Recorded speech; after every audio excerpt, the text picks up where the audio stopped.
Tamara Sujú, bienvenida.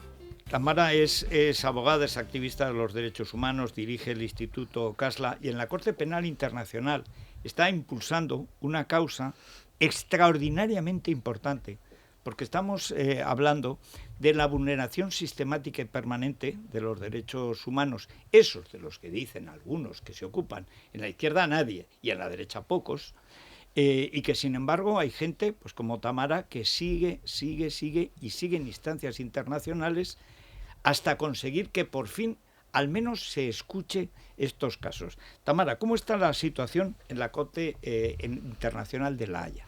Bueno, en la Corte Penal Internacional, el caso Venezuela 1, que es el caso de la denuncia contra Maduro, ha avanzado a la etapa de investigación anunciada por el propio fiscal en el terreno venezolano, ¿no? Esto significa que ahora se van a profundizar en los casos que están siendo investigados.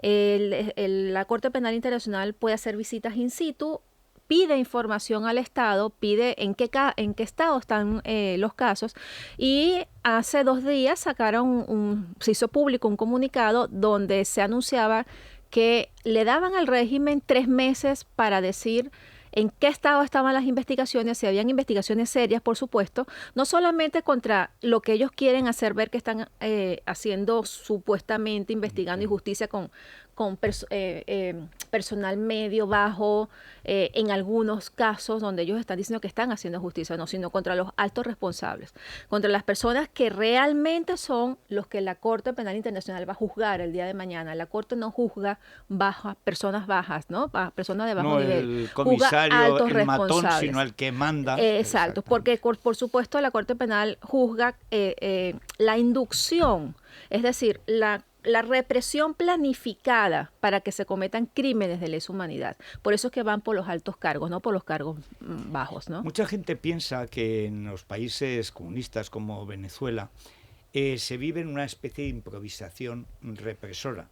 Pero una de las cosas que se sabe es que el comunismo nunca improvisa. Y además que hay una cabeza en América, que es La Habana, que lleva siendo la cabeza de todos los movimientos totalitarios desde el año 59, porque desde que llegaron al poder no han hecho otra cosa. ¿Cuál es ahora la presencia, digamos, técnica de los agentes cubanos en Venezuela? Total. Es decir, la presencia cubana o la injerencia cubana dentro de Venezuela va desde la toma de los registros, notaría, nuestro sistema de identificación, hasta la planificación de la represión. El Instituto Casla ha denunciado en la misma Corte Penal Internacional cómo existe la educación, la planificación y además la ejecución de ellos dentro de los crímenes de lesa humanidad. No solamente han ayudado a realizar esos manuales de cómo perseguir, torturar, espiar, hacer labores de contrainteligencia dentro de los organismos de inteligencia y de la Fuerza Armada, ¿verdad? Sino que además funcionarios están dentro de los centros de inteligencia venezolanos y han torturado a venezolanos. Nosotros hicimos una denuncia en diciembre del 2018 con 18 casos de venezolanos que fueron torturados por cubanos, no que solamente lo planifican, sino que además lo ejecutan y de forma aún peor que los propios funcionarios venezolanos, porque en los testimonios que yo he tenido dicen que son terribles torturando, ¿no? Porque ellos pueden llevar a esas víctimas al máximo dolor. Cuando a ti te están torturando, tú no sabes en qué momento te puedes morir en la tortura. Ellos sí. Ellos saben cuándo parar y cuándo volver a torturar. Y es verdad que son capaces hasta de resucitar a los que están muertos prácticamente. Lo hacen, le meten electricidad. Hay casos de personas que están siendo ahogadas, asfixiadas con bolsas plásticas o en tubos de agua, que se les desmayan, se les van y ellos los resucitan, les meten electricidad para volverlos en sí y seguirlos torturando, ¿no? Entonces, la injerencia de Cuba en Venezuela es total. Es decir, funcionarios oficiales educados en Cuba, mandados a hacer cursos en Cuba. Los organismos de inteligencia, los funcionarios de inteligencia son formados en Cuba, son formados con manuales cubanos. Y además de eso, dentro de la planificación son parte importante. Es decir, Maduro no hace nada sin que los cubanos lo sepan. Bueno, Maduro, que es un hombre de La Habana y que estuvo 2 años allí. Por es decir, supuesto. que es un chico. Es que hay tantas preguntas que hacer, pero yo creo que Luis Valcarce y Carmelo Jordá también tienen que participar, porque lo de Venezuela ya casi como que se da por hecho, Luis, y eso sí que es algo que no se puede hacer. Nunca hay que darlo por hecho. Tamara, ¿qué tal? Un placer. Yo quería preguntarle en relación a qué le parece, qué siente usted que está haciendo, que se está jugando la vida, literalmente, cuando usted se ha enfrentado al hijo de Maduro, nada más y nada menos. Famoso Nicolásito. A Nicolásito, y qué siente, qué sensación siente cuando ve que dirigentes que mandan y que tienen poder, que tienen mucho poder en plaza en España, tanto de Podemos como del PSOE, le hacen el caldo gordo a esta dictadura criminal, pero no de ahora, desde siempre, ¿no? Entonces, cuando usted ve a Zapatero, por ejemplo, haciéndole de mayordomo de Maduro, cuando usted ve la impotencia que tiene este gobierno, que no puede ni siquiera llamar dictadura a Cuba, que es quienes han implementado la inteligencia de la tortura para controlar, para tenerles, para que 7 millones de venezolanos hayan tenido que irse de su país y 15.000 detenidos, pues ¿qué siente usted ante eso? ¿Qué explicación le da? Mira, yo creo que al día de hoy quien no denuncia la dictadura como tiene que denunciarla, en el caso de Zapatero, por ejemplo, que yo jamás lo he escuchado hablar de los crímenes que se cometen en Venezuela, él lo que hace es oxigenar al régimen. Todos aquellos que no denuncian a la dictadura, que no apoyan en los procesos en la Corte Penal Internacional. Y además de eso, yo creo que en España conviven muchos de esos funcionarios venezolanos que se han escapado, testaferros de Maduro, exfuncionarios que son parte de esa estructura criminal que han cometido crímenes de lesa humanidad. Y les permiten estar como si nada, ¿no? España como santuario de los crímenes y de familiares de criminales chavistas y de hijos, esposas y familiares de los criminales, porque fíjate una cosa, mientras a nuestros hijos los reprimen en Venezuela, aquí viven hijos de funcionarios que están allá reprimiendo a nuestros hijos, pero que viven aquí tranquilamente. ¿Por qué? Porque consideran que España es un país seguro para mandar a sus hijos mientras reprimen y torturan a los nuestros, porque es así. Entonces, cuando no se denuncia lo que sucede no solamente en Venezuela, porque esto no es solamente Venezuela, esto es un plan maléfico para apoderarse de un continente que es débil, que tiene instituciones frágiles, ¿verdad? Y que no terminamos de madurar, porque eso es lo que nos sucede, ¿no? Viene cualquier populista a hablarle bien, ¿verdad? Y se apodera del poder y después no lo quiere dejar, porque es así, ¿no?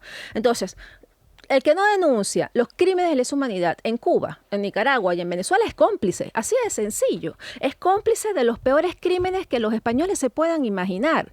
Porque cuando tú estás frente a una víctima que te está narrando que lo colgaron, que lo asfixiaron, que le sacaron las uñas, que lo violaron con un palo por el ano, ¿verdad? Y que lo colgaron hasta que se desmayaba y le fracturaron las costillas con un bate, tú dices, ¿quiénes son estos criminales? ¿Cómo no podemos condenar a estos criminales? Porque yo creo que en España ustedes han tenido periodos donde se han torturado a víctimas y siempre lo han reclamado. ¿Por qué entonces no se reclama lo que sucede en nuestros países y se es cómplice de eso?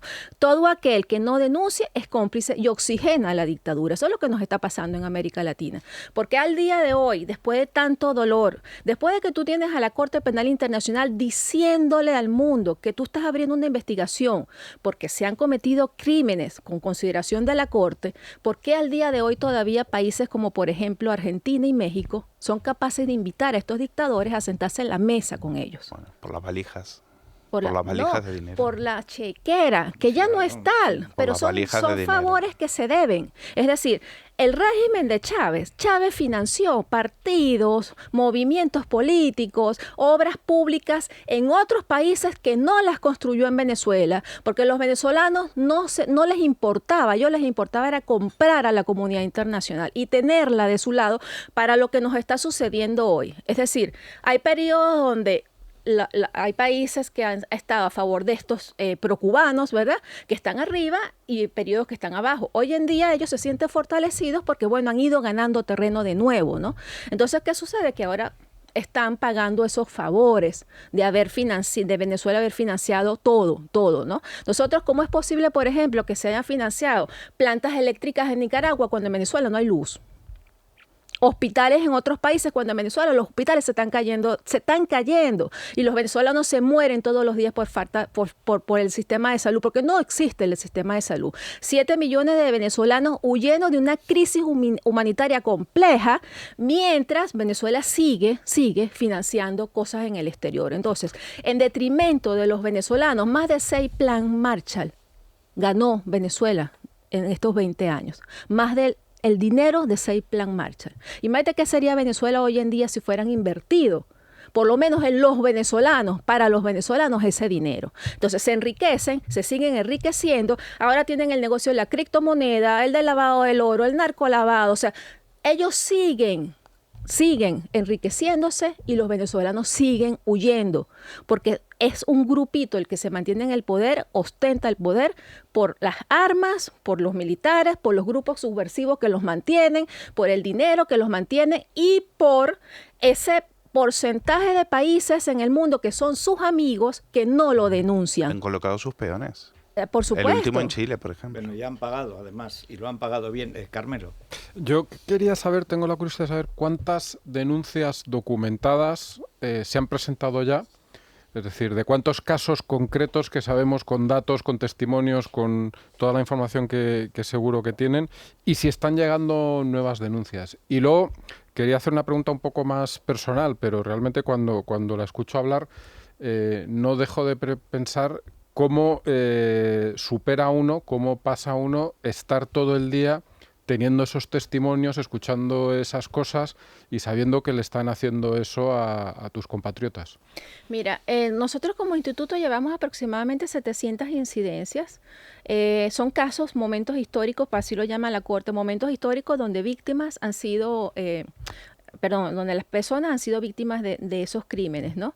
Dentro de esas incidencias estamos llevando ahora asesinatos, porque me han entrado casos con... Yo no llevaba asesinatos, pero siempre me dediqué a la detención, tortura y violencia sexual, pero ahora llevo algunos casos de asesinatos, pero sobre todo torturas, detenciones arbitrarias, violencia sexual y desaparición forzada temporal. Estos casos... los expedientes que ha presentado CASLA, que son testimonios de sus víctimas, apoyados en testimonio de exfuncionarios de inteligencia, exfuncionarios de la Fuerza Armada, que además colaboran conmigo para decirle a la Corte cómo funciona esa cadena de mando, porque para la Corte es muy importante saber esa inducción, ¿no? Cómo funciona esa inducción. Es uno de esos junto con otras organizaciones y otras personas que han sido denunciantes, y los 6 estados parte que además denunciaron apoyando el informe de la Secretaría General de la OEA y del Alto Comisionado anterior, ¿no? Que hay que decir que ese trabajo ha sido muy importante porque ese impulso de esos 6 países ha servido para otras cosas, ¿no? Incluso para pedirle tiempos al fiscal nuevo sobre qué ha sucedido, cómo va, o sea, ha sido muy importante la vigilancia de esos 6 estados parte, ¿no? O por lo menos 5, porque ya uno que fue Argentina dijo que no, como que está separado de eso con el nuevo gobierno, ¿no? Ha sido muy importante eso porque cuando tú le demuestras a ellos que esas víctimas, incluso hoy en día, algunas siguen presas, siguen detenidas, hasta la semana pasada seguían siendo víctimas de tortura, tú le dices a la Corte, esto, a pesar de que ustedes han abierto una investigación, sigue sucediendo, no ha parado. No ha parado el maltrato, no ha parado la persecución, no ha parado la intimidación. Diosdado Cabello, este miércoles mostró, no sé si ustedes vieron la reseña, mostró en su programa unos carteles que dice se busca de 7 periodistas. Los fue mostrando uno por uno y lo ponía se busca. Eso es persecución. Persecución sistemática contra los periodistas, por ejemplo, que informan, que los denuncian, ¿no? Bueno, un tío que tiene un programa que se llama Con el mazo dando, sí. Imagínate el respeto que tiene por la ley, o sea... Y en cuanto a la otra pregunta, no sé, o sea, yo creo que la indignación en muchos, cuando yo recibo ese tipo de casos, cuando yo le veo la cara a la víctima, cuando tú le ves la cara a un joven que te está contando llorando cómo lo violaron, no se te olvida. Es decir, él está acudiendo a ti porque en Venezuela nunca tuvo justicia y no la va a tener, porque sus victimarios están sueltos, porque sus victimarios van a su casa y lo intimidan todavía y le dicen mucho cuidado con lo que dices o con tu denuncia. Entonces, cuando él acude a ti y te narra lo que vivió y que tiene que vivir el resto de su vida con el horror que vivió, lo que a mí me mueve es la indignación de que esa víctima el día de mañana pueda tener paz. Y la paz no la va a conseguir si no tiene justicia, si no ve a sus victimarios presos, investigados, presos con justicia. Entonces, yo me debo a ellos, yo me debo a esas personas que me han dedicado con valor, con valentía, porque hay que ver, denunciar en Venezuela y presentarse en los tribunales y contar lo que les ha pasado a pesar de que tienen a los verdugos al lado. El caso de los militares, por ejemplo, ¿no?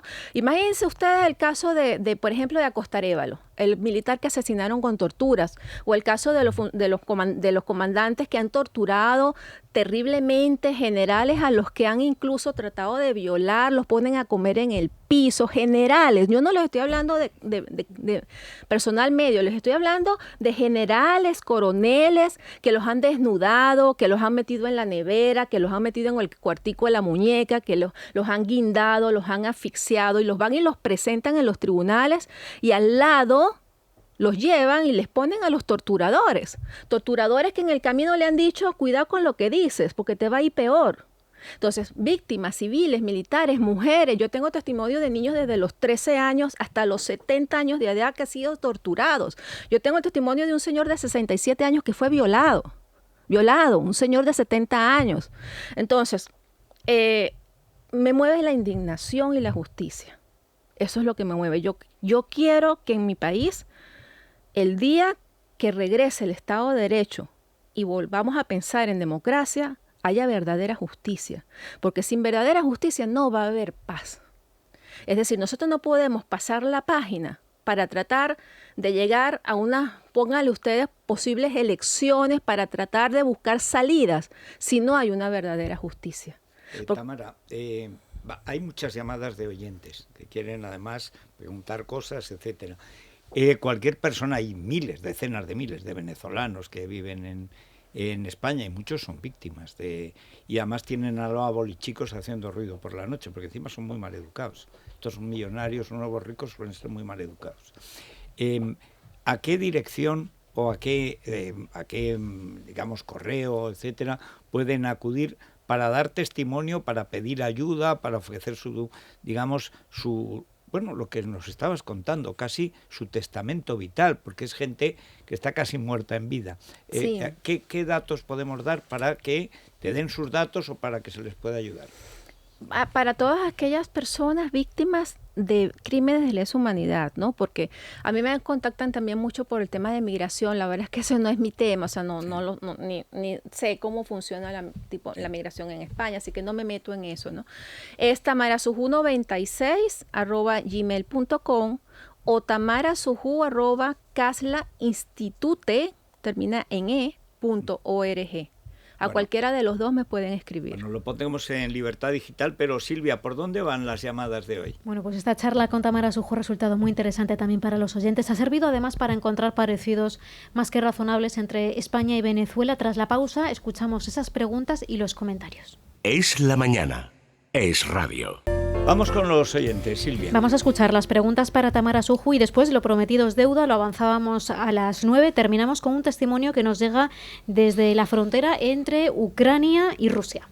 Yo le preguntaría a esta señora que viene a hablar de Venezuela si es que el pueblo venezolano es incapaz de echar a ese sinvergüenza que tienen como presidente y a todos los que van detrás de él. ¿Usted no cree que cada día nos parecemos más a Venezuela y a Cuba? ¿Verdad que sí, que España ya es que no se diferencia en nada en Cuba y en Venezuela? Dentro de poco veremos los supermercados vacíos, que no haya ni dinero y nos queda un telediario. Yo creo que sé dónde han ido alguna de las maletas de Delphi. Yo creo que han comprado a muchos jueces porque, vamos, a la vista está de que no mueven un papel y es porque están pagados por Podemos. ¿Dónde cree ella que se violan más los derechos humanos? ¿En Venezuela o en España con las violaciones de estas niñas tuteladas en centro de acogida que no se investiga? ¿Encarcelar a patriotas por defender España? ¿Cuál es la comparación que ella puede hacer de la violación de allí a la violación de un país que supuestamente es democrático? ¿Me puede decir alguien, por favor, a qué hora han convocado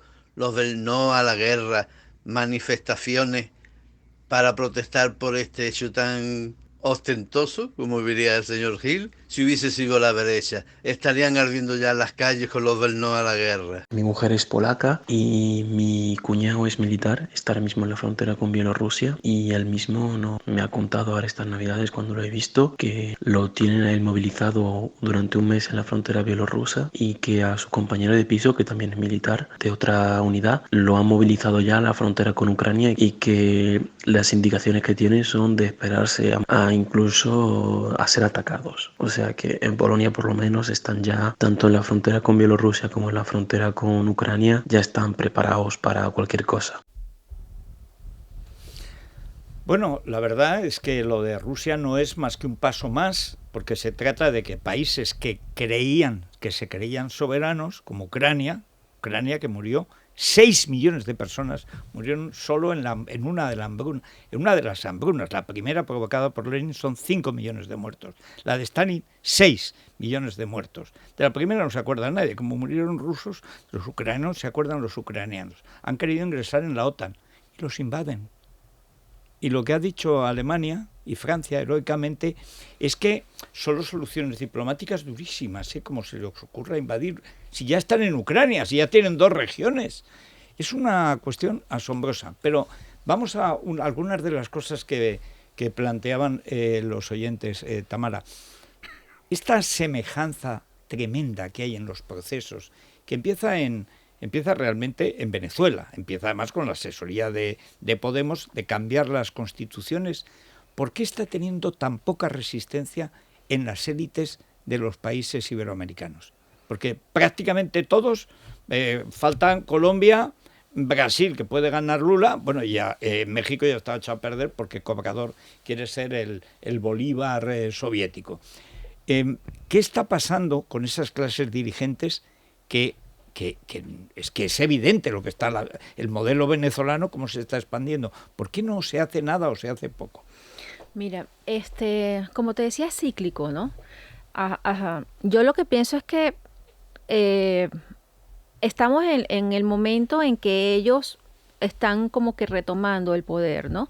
Y se apoyan, por ejemplo, en el Foro de Sao Paulo, el nuevo Grupo de Puebla, que es un Foro de Sao Paulo ampliado, ¿no? Ahí están Zapatero Irene Montero, donde hay personalidades que se agrupan todas para defenderse entre sí.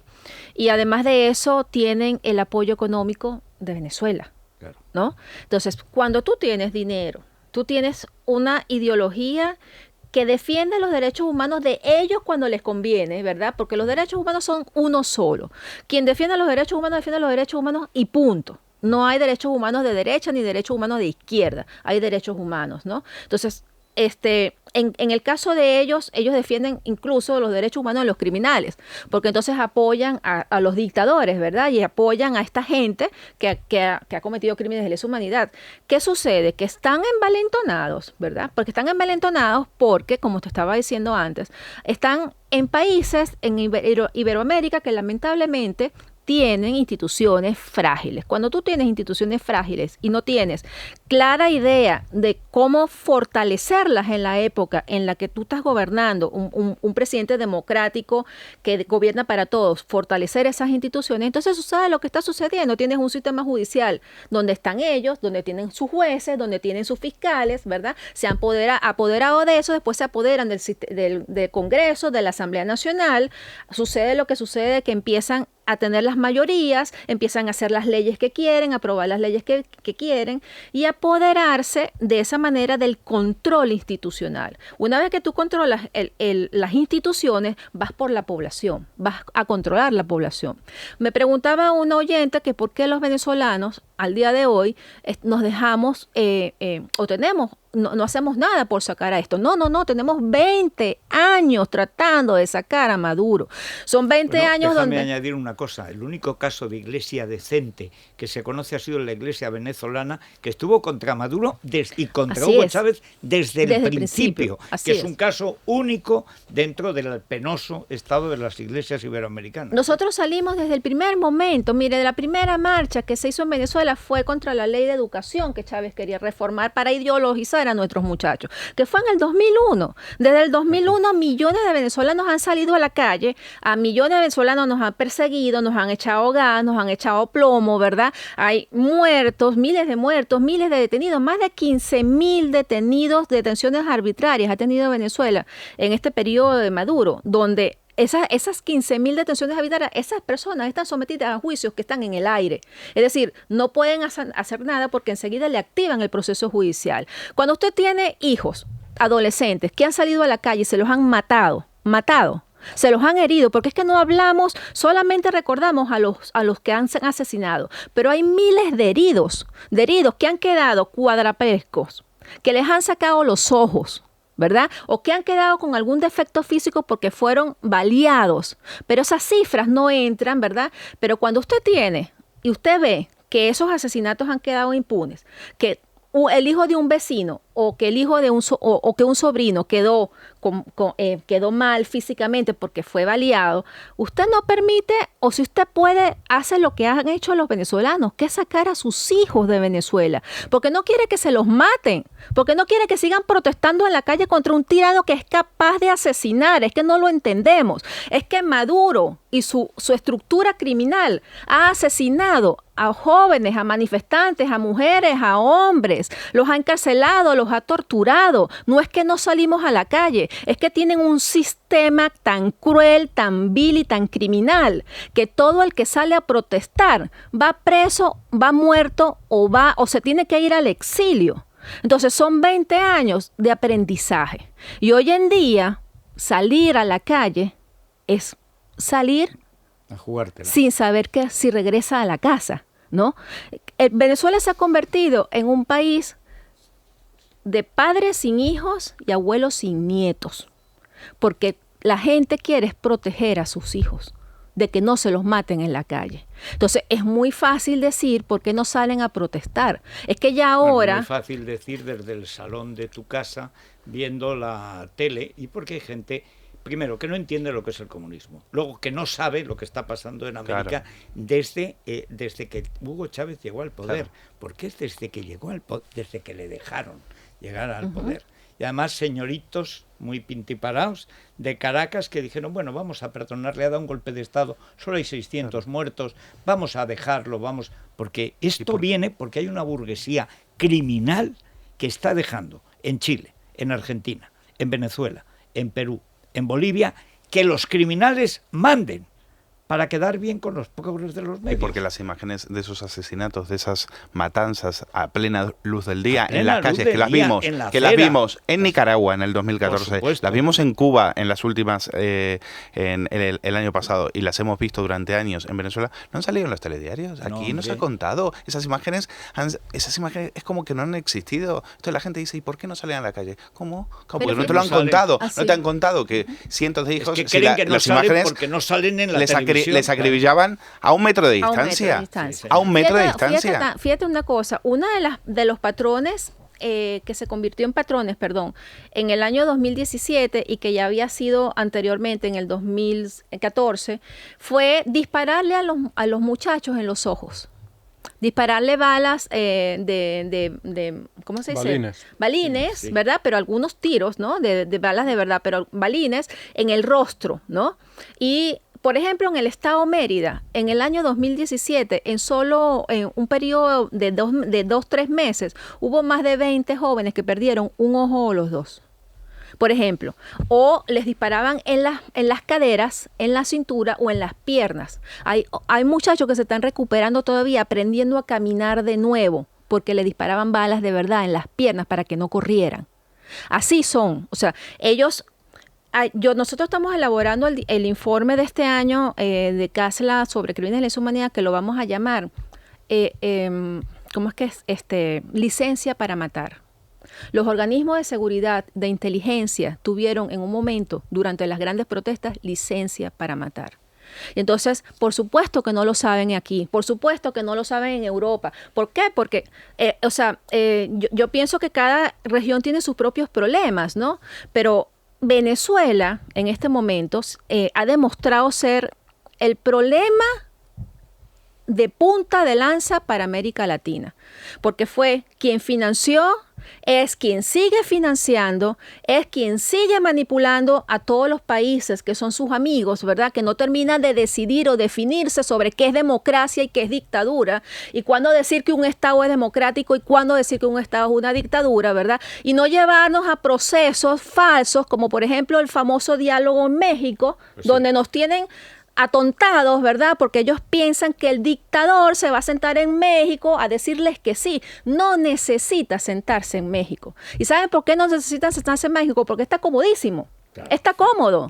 Él tiene dinero a las Fuerzas Armadas, a los organismos represores, a Rusia, a Irán, a China, Turquía, saca oro, lo cambia por euros, por dólares, le llegan los aviones llenos de dinero, ¿verdad? Y no necesita más que simplemente engañar a la comunidad internacional diciendo, no, sí, vamos, ahí está México, ¿no? Sí. No necesita México. Lo único en este momento que le causa a Maduro, que no puede controlar y que le causa preocupación, es la Corte Penal Internacional, porque no se quiere someter a la justicia internacional. Si ustedes ven las sanciones son muy importantes con respecto a las sanciones personales. Yo sancionaría no solamente a los criminales, sino a sus familias, para que sus familias tampoco puedan venir a países como España a vivir bien mientras nuestros hijos y nuestros presos están allá siendo maltratados y torturados. Es decir, eso no se justifica.